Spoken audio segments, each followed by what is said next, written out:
নমস্কার বন্ধুরা, welcome back to my daily blog. তো আমি সকালবেলা গেছিলাম ব্যাংকে কিছু টাকা তোলার ছিল বাবার অ্যাকাউন্ট দিয়ে, বাবা মায়ের অ্যাকাউন্ট দিয়ে। তো ওখানে আমি টাকা তুললাম, দিয়ে একটা নতুন চেক বই ইস্যু করার ছিল, চেক বইটা শেষ হয়ে গেছে বলে। তো ওখানে মায়ের সাইন লাগবে বলে আবার আমাকে ঘরে আসতে হয় এখন। আর গেছিলাম ডাক্তার দেখাতে। তো ডাক্তার দেখানোর পর ডাক্তার একটা পেপসি স্ক্যান দিল, এই যে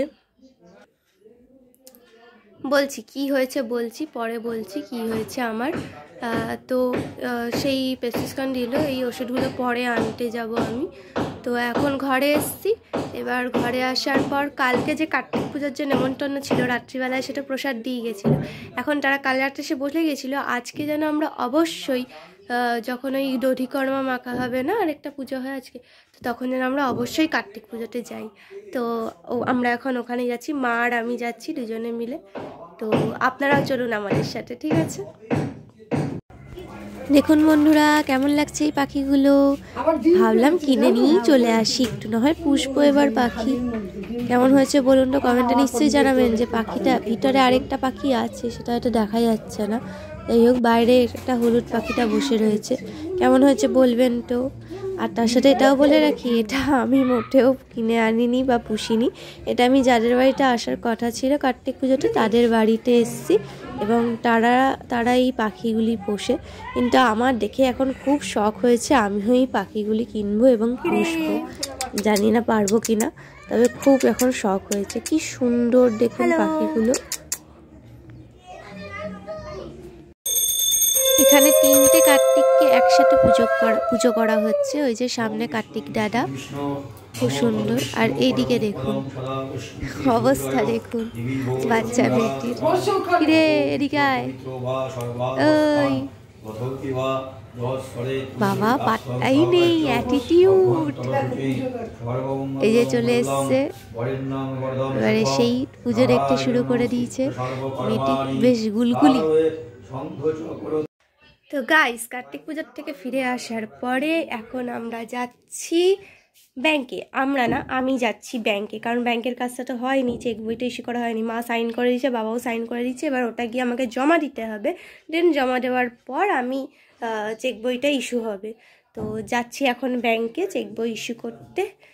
তো ব্যাংকে গিয়ে তো আমি আর আমি সাইকেল নিয়ে যাব। আর ব্যাংকে গিয়ে ভিডিও করলে আমাকে মারবে কি না আমি জানি না ভাই, যদি মারধর খাই তাই আর ভিডিও করছি না। আমি ব্যাংকে যাই, ব্যাংক থেকে ঘুরে এসে আবার ভিডিও অন করছি।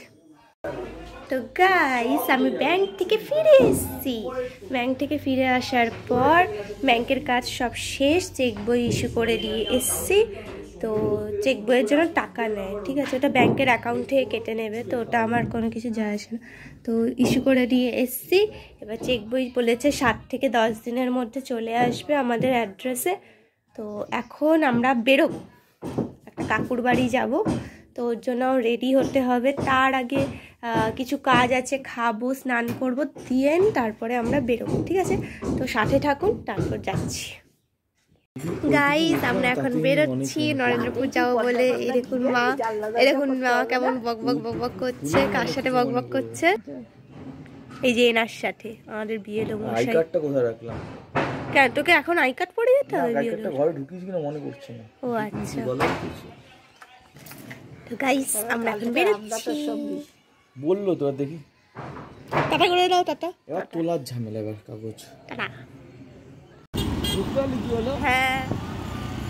তো গাইস, আমরা এখন যাচ্ছি নরেন্দ্রপুরের দিকে, কিন্তু ভাবিনি এটা যে অন্য রাস্তা চয়েস করে যেতে গিয়ে এতটা ভ্যাবা চাকা খেয়ে যাবো বা গোলযোগের মধ্যে পড়ে যাব। এর থেকে মনে হয় ঘুরে এত অন্য রাস্তা ধরার থেকে ভালো ছিল একই রাস্তা দিয়ে যাওয়ার। তো তখন কি হয়েছিল, তখন আমরা যে রাস্তা দিয়ে আসছিলাম নরেন্দ্রপুরে, তো রাস্তা মানে ম্যাপ দেখাচ্ছে যে সামনে রাস্তা আছে, কিন্তু রাস্তা দেখাচ্ছে যে সামনে রাস্তা নেই। কি অবস্থা! তো এখন আমরা নরেন্দ্রপুর দিয়ে ফিরছি বাড়ি। কিন্তু আপনারা কি রাস্তার তফাৎটা বুঝতে পারলেন? যখন আমরা কলকাতার বাইরে ছিলাম গাড়ির স্পিড কত ছিল, কত স্পিডে যাচ্ছিলাম। আর এখন গাড়ির স্পিডটা দেখুন, গাড়ি কম, গরুর গাড়ি তো বেশি মনে হচ্ছে আমার। জানি না আপনাদের কি মনে হচ্ছে, আপনারা কমেন্টে নিশ্চয়ই লিখবেন। হ্যাঁ, যে আপনাদের কি গাড়ি মনে হচ্ছে না গরুর গাড়ি মনে হচ্ছে। 8:14।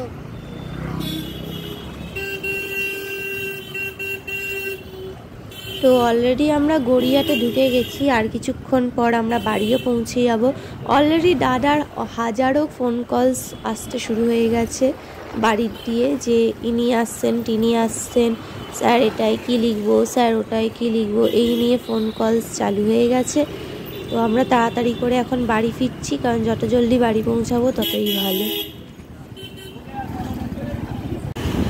এটা হলো গীতাঞ্জলি মেট্রো স্টেশন, আর এই মেট্রো স্টেশনের এই গেটটার উল্টো পাশে যে মহিলাটা ফুচকা নিয়ে বসে, খবরদার দয়া করে ওনার কাছ থেকে ফুচকা খাবেন না, যাই করুন। কেন খাবেন না এটা বললাম এটাই ভাবছেন তো, কারণ আমি একবার ওদের দোকান থেকে ফুচকা খেয়েছিলাম, এত স্লো আর মাখেও নি ভালো। হ্যাঁ, এরপরও যদি আপনাদের মন চায় আপনারা খেতেই পারেন, আমি তাতে কোনো বারণ করব না, কিন্তু আমার বেসিক্যালি পছন্দ হয়নি, তাই আমি বললাম কথাটা।